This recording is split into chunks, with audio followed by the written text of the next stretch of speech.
Senator Irfan Siddiqui साहब पाकिस्तान मुस्लिम league नून के पार्लिमानी leader senate में और हुकूमती मज़ाकराती टीम के तर्जुमान भी। इरफान सिद्दीकी साहब, सबसे पहले तो इस केस के हवाले से जो फैसला आज आया है, आप समझते हैं कि इंसाफ के तमाम तर तकाजे भी पूरे हुए और आप मुतमईन हैं, हुकूमत यानी आपसे मुराद हुकूमत मुतमईन है जो फैसला आया है उससे?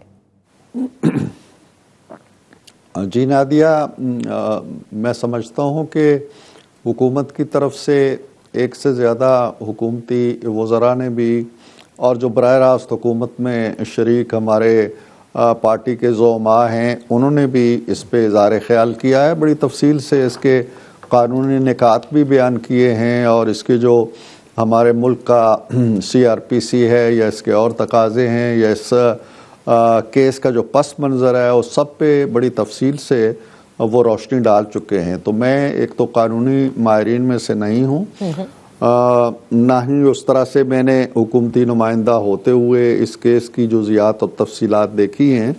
एक आम आदमी की हैसियत से जब मैं इस केस को देखता हूँ तो मुझे बिल्कुल सादा सी बात नज़र आती है कि एक शख्स हैं, उसका नाम ए है और वो लंदन में उनकी एक कोई बहुत बड़ी रकम ट्रेस होती है और उनसे पूछा जाता है, उस रकम की तफसीलात जानने की कोशिश की जाती है तो वो मुतमईन नहीं कर पाते। तो वो तस्वर ये किया जाता है कि ये रियासत पाकिस्तान का कोई इल गाटन मनी है जिसको वो जस्टिफाई नहीं कर पा रहे। वो पैसा पाकिस्तान को, स्टेट ऑफ पाकिस्तान को वापस आ जाता है। अब स्टेट ऑफ पाकिस्तान की उस वक्त जो बागडोर थी वो थी वज़ीर आज़म इमरान खान के पास।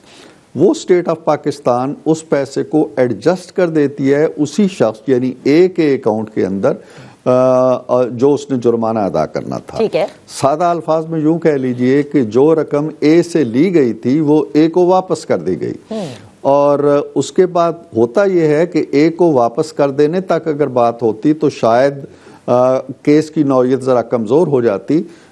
उस ए की दूसरी जेब से सैकड़ों एकड़, कोई 500 एकड़ के करीब ज़मीन हासिल की जाती है जिसको फ़ायदा पहुंचाया जाता है और उस ज़मीन पे एक यूनिवर्सिटी कायम होती है, एक ट्रस्ट बनता है।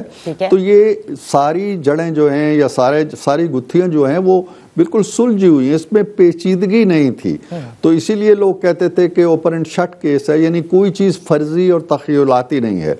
रकम का तयन हो चुका है, बाहर से आ चुकी है, पाकिस्तान के सुप्रीम कोर्ट में जमा हो चुकी है, फिर सुप्रीम कोर्ट का एक फैसला बीच में आता है कि इस रकम पर ए का हक नहीं था। तो ये सादा से एग्जाम्पल्स हैं। अब मेरे मुतमईन होने का या ना होने का तो इसमें सवाल नहीं है। बाकी उनके पास अपील के मौके मौजूद हैं। हाई कोर्ट में जा सकते हैं, फिर वो सुप्रीम कोर्ट में जा सकते हैं और इंसाफ के तकाजे अगर बकौल उनके यहाँ पूरे नहीं हुए तो किसी न किसी मरहले पे जरूर पूरे हो जाएंगे। तो इरफान सिद्दीकी साहब, जैसे आपने कहा ना कि अपील जो है वो हाई कोर्ट में जाएगी, अगर हाई कोर्ट में फैसला नहीं होता जाहिर है फिर सुप्रीम कोर्ट तक जा सकती है। लेकिन इसी हाई कोर्ट के हवाले से जो तब्दीली 26वीं आईनी तरमीम के तहत आनी है, आप समझते हैं कि इस केस पर यानी इस फैसले पर असरअंदाज हो सकती है? देखिए, मुझे नहीं मालूम कि इस पे असरअंदाज हो सकती है या नहीं। मेरे नज़दीक तो सिल्वर लाइनिंग जो PTI के पास या इमरान खान साहब के पास मौजूद है वो यही है कि उन्हें एक और दरवाज़ा खटखटाने का और उसके बाद एक और दरवाज़ा खटखटाने का इस्तेकाक मौजूद है। हमारा मामला तो ये था कि हमारा केस जो मियाँ साहब का केस था वो शुरू ही सुप्रीम कोर्ट से हुआ, खान साहब की दरखास्त के ऊपर हुआ और वहीं से शुरू होकर वहीं ख़त्म हो गया। ना कोई अपील है, ना कोई वकील है, ना कोई दलील है। लिहाजा हमारे पास तो फोरम्स भी नहीं थे और वो सज़ा जहाँ से पहले ही फोरम से हुई और पहले ही फोरम पे वो हतमी करार पाई। तो गनीमत है इनके पास दो मौके हैं। लेकिन इन्हीं मौके पर कता कलामी के लिए माफ़ी चाहूंगी इरफान सिद्दीकी साहब, इसी मौके के हवाले से जो हाई कोर्ट का आपने जिक्र किया और जिसका मैंने सवाल भी किया, इमरान खान साहब के ऑफिशियल एक्स अकाउंट से आज उन्होंने ये बयान जारी किया है जिसमें वो कहते हैं कि जिन जजेस के नाम इस्लामाबाद हाई कोर्ट के लिए भेजे गए उनका वाहिद मेरिट मेरे खिलाफ फैसले देना है और इस फैसला जो नहीं आ रहा था, जो ताखीर का शिकार था, उसके हवाले से कई तज्जिया निगार का ये कहना था कि हुकूमत भी ये चाहती है कि इस्लामाबाद हाई कोर्ट में जो जजेस की तैनाती होनी है वो मुकम्मल हो जाए या कम से कम हतमी शक्ल में आ जाए, तब इस फैसले को ऐलान किया जाए। देखें, जिस शख्सियत का आप जिक्र कर रही हैं उनका एक हुनर है ख़ास, और वो हुनर है बयानिया साजी। उसमें मैं, आप और कोई भी शायद उनका मुकाबला नहीं कर सकता। वो हर मौके पे, अब वो जजों पे एतराज़ कर रहे हैं जो अभी आए ही नहीं हैं, और उनकी तकर्री नून ने नहीं करनी, हुकूमत ने नहीं करनी, एक निज़ाम ने करनी है, एक जुडिशल कमीशन ने करनी है। और वो आते हैं, नहीं आते हैं, या वो होते हैं या नहीं होते हैं, वो हर तकर्री पर इस तरह का तनाज़ा खड़ा करते हैं। वो हत्ता कि उन्होंने आर्मी चीफ की तकर्री पे भी कई महीने पहले से ये तनाज़ा खड़ा कर दिया था कि ये नहीं आना चाहिए। फिर उसके बाद उन्होंने जलसे किए, जुलूस किए, हंगामे किए, धरना देने पहुंच गए। तो उन्होंने कभी किसी तकर्री पर इत्मीनान का इजहार नहीं किया। अभी चीफ जस्टिस की तकर्री जो थी उससे कई महीने पहले उन्होंने एक जज पर दाव लगाना शुरू कर दिया कि जी ये आएंगे तो इनकलाब आ जाएगा। वो चीफ इलेक्शन कमिश्नर को नहीं मानते, वो किसी तकर्री को नहीं मानते, लिहाजा उनके न मानने से कोई सवाल नहीं पैदा होता। उनके पास वाहिद तरीका ये है। अब देखें ना, इस केस को भी आप देखें, इस केस में उन्होंने कोई अपना गवाह पेश नहीं किया। क्यों नहीं किया? उनको मौका था कि गवाह पेश करते, अपनी सफाई में पेश करते। उन्होंने कोई सबूत, कोई दलील दी नहीं है, और 1 साल तक केस चलता रहा है। तो अब इसका इल्ज़ाम भी जज पे डाल दें जी कि उसने फैसला कर दिया। आपके जो वकला, आपके जो गवाह पेश हुए हैं, यानी जो इस्तगासा के गवाह हैं, वो भी कोई पुलिस का गवाह नहीं है, कोई मुस्लिम लीग नून का गवाह नहीं है, किसी और पार्टी का नहीं है। वो सब के सब आपके वज़रा हैं, या आपके जो अफसर थे वो हैं, आप ही के इर्द गिर्द जो लोग थे उन्होंने आके गवाहियां दी हैं। तो इसलिए इसको आपने आगे जाके लड़ना है, उससे आगे जाके लड़ना है। लेकिन आज जो बात आजम नज़ीर तारड़ साहब ने कही, जिसमें उन्होंने कहा कि उम्मीद है कि मेरिट फॉलो किया जाएगा कोर्ट में, लेकिन साथ ही उनका यह भी कहना था कि पैरिटी जो है वो मेंटेन होनी चाहिए। ये नहीं होना चाहिए कि बूटे का और XYZ का जो केस है वो बाद में, और इमरान खान साहब जो अपील फाइल करें उसको पहले टेकअप कर लिया जाए। इससे तो अंदाज़ा ये होता है कि जैसे हुकूमत ये चाहती है कि वो मैक्सिमम कम से कम अंदर रहें जितना वो रह सकते हैं इस जेल में। जी, हुकूमत अगर ऐसा चाहती है तो हर हुकूमत अपने हरीफ के बारे में ऐसा ही चाहती है। ये कोई अजूबा नहीं है, और ना ये हुकूमत, हमारी हुकूमत जो है कोई ऐसे आसमान से आए फरिश्तों पे मुश्तमिल है जो इस तरह की ख्वाहिश या इस तरह की उसके दिल के अंदर बात ना हो। ये बात एक तरफ है, लेकिन जो बात आपने मंसूब की है आज़म नज़ीर तारड़ से, ये तो खान साहब कहा करते थे, और इसको बड़े तमतराक से कहा करते थे कि ये क्या मुल्क है कि गरीब के लिए और कानून है तो अमीर के लिए और कानून है, तो ये तो रियासत मदीना में तो ऐसे नहीं होता था। तो अब अगर बाकी एक मुल्ज़िम ऐसा है या मुजरिम ऐसा है सज़ा पाके जिसे 6 साल हो गए हैं और उसकी अपील नहीं लगी है, और उसकी अपील नहीं लगती और मेरी अपील लग जाती है, तो जाहिर है कि खान साहब के उस उसूल की भी नफ़ी होती है, और आज़म नज़ीर तारड़ जो कह रहे हैं उसकी भी नफ़ी होती है। तो इरफान साहब, अब आते हैं ज़रा उस मुज़ाकरात की तरफ, जो कि ज़ाहिर है इस केस के या फैसले के जो असरात हैं वो किस हद तक आप समझते हैं कि मज़ाकरात पर पड़ सकते हैं जो आपके और तहरीक इंसाफ के दरमियान इस वक्त हो रहा है? उसमें देखें नादिया, मैं आपको बताऊं कि जब हमारा पहला इजलास हुआ तो हम ये फोर्सी करते थे कि जी ये हम तो कमरे के अंदर बैठ गए हैं आमने सामने और बात कर रहे हैं, और अच्छी नीयत के साथ वो भी हमारे पास आए और हम भी अच्छी नीयत के साथ उनके साथ मामला तय करना चाहते हैं। लेकिन हमें अंदाज़ा था कि बाहर की दुनिया जो है वो हमारी गिरफ्त में नहीं है। इधर हमारी तरफ से भी कड़वे तल्ख बयानात आएंगे, उधर से भी आएंगे, कोई ट्वीट आ जाएगा, कोई प्रेस कॉन्फ्रेंस हो जाएगी, जैसा कि होता रहा है, आपने देखा। हमने ये भी कहा कि अगर कहीं अदालती अमल से किसी को सज़ा हो जाती है, ये चीज़ें डिस्कस हुई हैं हमारे यहाँ, अच्छा, तो भी हमारे मुज़ाकरात जारी रहनी चाहिए। इस पर फिर एक स्टेटमेंट आई वकास अकरम साहब की, जो सेक्रेटरी इत्तलात हैं PTI के। उसके बाद चेयरमैन अली गौर साहब की एक स्टेटमेंट आई कि जो भी फैसला होगा ये मुज़ाकराती अमल जारी रहेगा। खान साहब ने भी अपने जो मिलने वाले हैं उनसे इस बात का इजहार किया, उनकी हमशीरा ने भी किया। तो मैं तवक्को रखता हूँ कि चूंकि अब एक बड़ा जो मरहला था कि वो अपने मुतालबात तहरीरी शक्ल में पेश करें, वो जी जी, वो आ गए हैं। हाँ। हमारे पास आ गए हैं। हमने एक और ज़ैली कमेटी बना दी है, उनको देख रही है। 27 या 28 तारीख तक जो उन्होंने कहा था कि जी 7 दिन और हमने कहा था 7 वर्किंग डेज, वो पूरे हो जाएंगे और इंशाल्लाह हम उन्हें जवाब देंगे। हमारे कानूनी मुशावरत शुरू हो चुकी है। सर आप उनको जवाब तो देंगे। आपने 7 वर्किंग डेज का कहा, ज़ैली कमेटी आप लोगों ने तश्कील। फिर जो बात मुझे समझ में नहीं आई कि गुज़िश्ता रोज जो आपने प्रेस कॉन्फ्रेंस राना सनाउल्लाह साहब के हमरा की थी, उस प्रेस कॉन्फ्रेंस में ये कहा गया कि जो चार्टर ऑफ डिमांड आया है वो झूठ का पलंदा है, प्रोपेगेंडा है। तो मैं ये समझने से कासिर हूं कि जब आपने ये बात तहरीरी तौर पर करनी ही है, यानी जवाब तहरीरी तौर पर देना ही है, तो आप नहीं समझते कि इस किस्म की प्रेस कॉन्फ्रेंस से माहौल तो खराब हुआ और एक तरह से आपने ये कह दिया कि जब ये झूठ का पलंदा है तो फिर इसका मतलब हुकूमत आगे मुज़ाकरात में नहीं बढ़ेगी।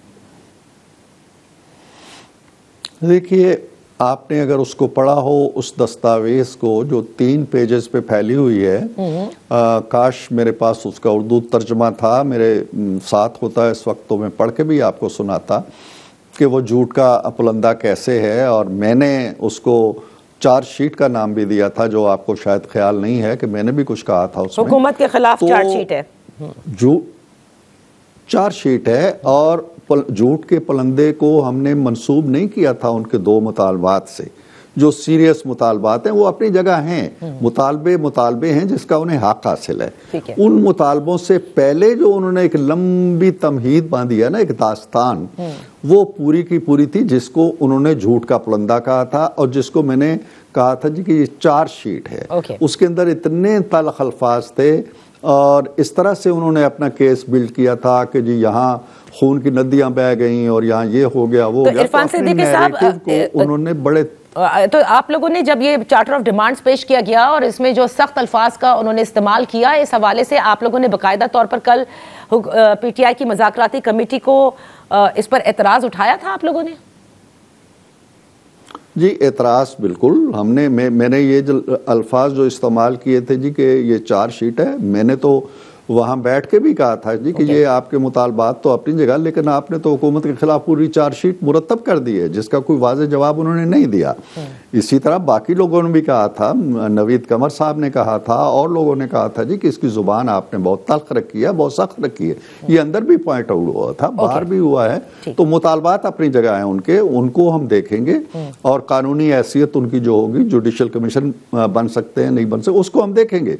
लेकिन उसकी दास्तान सराई जो की गई है ना, जो पूरी कहानियां उसके अंदर जोड़ दी गई हैं, नथी कर दी हैं, उन पे हमें एतराज है। ओके। और आज इमरान खान साहब ने इसी जिस एक्स प्लेटफॉर्म पे उन्होंने अपनी ट्वीट की है, उस पे उन्होंने आखिर में ये भी कह दिया है कि बददयानत लोग कभी न्यूट्रल एम्पायर्स को नहीं आने देते।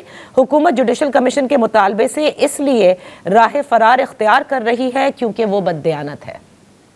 उन्हें यकीन नहीं है कि आप लोग जुडिशल कमीशन पे अग्री करेंगे। बिल्कुल बिल्कुल। अब मैं तो बददयानत हूँ, जिसको उन्होंने बददयानत करार दे दिया या हमारी पूरी कमेटी को करार दे दिया। अब सवाल ये पैदा होता है कि आप इतने जतन करके उन बददयानत लोगों के पास क्या लेने आते हैं, क्यों आते हैं? आपने पहले अपनी कमेटी कायम की, वो कमेटी 4 दफ़ा गई है स्पीकर साहब के पास। स्पीकर साहब से उन्होंने कहा जी कि आप हुकूमत से कहें। स्पीकर साहब हुकूमत के पास गए हैं, वज़ीर आज़म से गए हैं, उनसे इल्तजा किया कि कमेटी बनाएं। कमेटी बनी बददयानत लोगों की, और उन बददयानत लोगों से आप क्या चाहते हैं? इसका जवाब तो मैं यही दे सकता हूं, आप हमें बददयानत बेशक समझें, लेकिन अपनी कमेटी को बताएं कि भाई इन बददयानत लोगों के पास क्या लेने जा रहे हो तुम। अपनी कमेटी से बात सर, वो तो साथ साथ उन्होंने कहा साथ साथ तो वो कहीं और भी उनकी मुलाकात हुई है, जिसकी गुज़िश्ता रोज आपने तरदीद भी की कि कोई ऐसी मुज़ाकरात नहीं हो रहे, लेकिन वो तो ये कहते हैं कि हो रहे हैं। अलग बात भी हुई है और मस्बत बात हुई है, और बाज़ लोग ये कहते हैं कि कल जो गुस्सा था या जो रिएक्शन था हुकूमत का, वो प्रेस कॉन्फ्रेंस में आया था। नादिया, वो मुझे उसकी मुलाकात की सारी जुज़ियात का भी मालूम है, मुझे उन मुकालमों का भी मालूम है। ये ऐसे ही है जैसे आप दावत दें अपने 10-12 दोस्तों को, या किसी मसले पे ख़ानदान के 10-12 लोग जमा हों, उसको डिस्कस करें कि यार ये घर का इशू है, 8 आदमी फारग होकर चले जाएं, 2 आपके कान में या आपकी वालदा के कान में कहें जी कि हमने बड़ी ज़रूरी बात करनी है, और वो आपको लेके साथ वाले कमरे में चले जाएं और खड़े खड़े आपकी बात सुने, तो ये मुलाकात नहीं होती। दूसरी बात यह है कि अगर ऐसा है, अगर अली गौहर साहब ऐसा समझते हैं, और अलीमा खान साहिबा ने भी कल कहा जी कि बड़े खुश आइंद हैं, और खान साहब ने भी बड़े इत्मीनान का इजहार किया है, और इनको बैकडोर डायलॉग प्रोसेस का नाम दिया है अली गौहर साहब ने, और ये कहा जी कि बैकडोर भी चलेगी तो फ्रंट डोर भी चलेगी, तो ये 2-2, 3-3 दरवाज़ों के सारी मुज़ाकरात नहीं चला करते, वो खुद फैसला कर दें। अब हमारी जो तौकीर है, हम बददयानत हैं जो हैं, वो तो हैं अपनी जगह, लेकिन जब वो ये कहते हैं कि हमारी बातचीत बराह रास्त आला तरीन फौजी सतह पे शुरू हो गई है और बड़ी इत्मीनान बख्श है, तो फिर हमारे सामने जिन लोगों को बिठाया हुआ है उनको बताएं कि यार छोड़ दें आप ये एफर्ट, अब हमें वो दरवाजा मिल गया है जो हम 1 साल से कोशिश कर रहे हैं, वो खुल गया है। अब यहाँ छोटे छोटे दरवाजों से, खिड़कियों से, रोशनदानों से झांकने का कोई फायदा नहीं, उनको समझाएं। ठीक है, तो लेकिन आप नहीं समझते इरफान सिद्दीकी साहब, आप लोग तो कहते हैं, आप फुल अथॉरिटी से ये कह रहे हैं कि कुछ भी नहीं हुआ, और अभी भी आपने बयान किया, वो कहते हैं हुए हैं, तो ये तो इस बात की तरदीद या तायीद फिर सिक्योरिटी जराए के बजाय ISPR से आनी चाहिए थी। माजी में आपको याद होगा नवाज शरीफ साहब का दौर था, और बाकायदा तौर पर उस वक्त के जो तर्जुमान थे ISPR के, उन्होंने ये कहा कि हमें बाकायदा तौर पर सालसी का किरदार अदा करने के लिए हुकूमत ने कहा, लिहाजा हम इसलिए आए। याद है ना आपको? ये मुझे बहुत सा याद है, लेकिन ये तो पुरानी बात आप कर रही हैं, लेकिन कल क्या आपको कहीं से सूरत हाल के बारे में सिक्योरिटी सोर्सेज ने आपको कुछ नहीं बताया है ना? नहीं, लेकिन एक तो होती है ना ऑफिशियल तरीके से तरदीद कर देना ज्यादा बेहतर होता है। सुन लेना, अगर वो ऑफिशियल नहीं थी तो आप लोगों ने क्यों बड़े एहतमाम से नशर की, क्यों बड़े एहतमाम से आज सुर्खियां लगी हुई हैं? आपको पता है ना कि वो ऑफिशियल है या अनऑफिशियल है, ऑथेंटिक है या नहीं है, सोर्सेज क्या हैं, आप अच्छी तरह जानते हैं कि कहाँ से क्या बात आई है।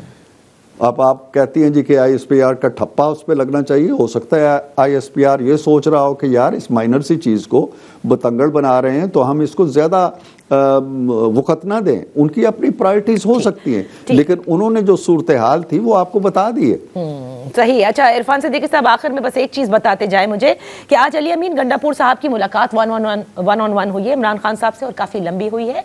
क्या ये वही मुलाकात है जिसका कि कल आप लोगों से रिक्वेस्ट की गई थी कि मुफस्सिल मुलाकात चाहते हैं, विदाउट कैमरा चाहते हैं, अनइनहिबिटेड चाहते हैं? नादिया, हमारे साथ जो रिक्वेस्ट हुई थी वो किसी इंडिविजुअल की नहीं थी। गंडापुर साहब करते रहते हैं मुलाकातें, उसकी बैकग्राउंड में नहीं जानता। हमारे साथ तो इज्तमाई कमेटी जो उनकी 6-7 अरकान की है उसकी मुलाकात की बात की गई थी। तो ऑफिशियली हमारी तरफ से ये कहा गया था जी कि ठीक है, जिस तरह की मुलाकात आप चाहते हैं हम रिकमेंड किए दे रहे हैं। मेरा ख्याल है कि वो जब तक मुलाकात नहीं हो जाती उनकी 6 अफराद की या 7 अफराद की, तो किसी एक फ़र्द की मुलाकात काफ़ी ना वो समझेंगे और ना शायद जो तय हुआ था उसका तकाजा पूरा होगा। अली अमीन गंडापुर साहब की जब अकेले मुलाकात होती है तो फिर बहुत सारी बातें और बाद में पता चलती हैं, लिहाजा इसीलिए मैं ये कंफर्म कर रही थी कि ये वो मुलाकात कहीं उसी तकाजे का शाखसाना तो नहीं। बट बेहद शुक्रिया इरफान सिद्दीकी साहब for participating on in focus. यहाँ पर हम एक ब्रेक लेते हैं।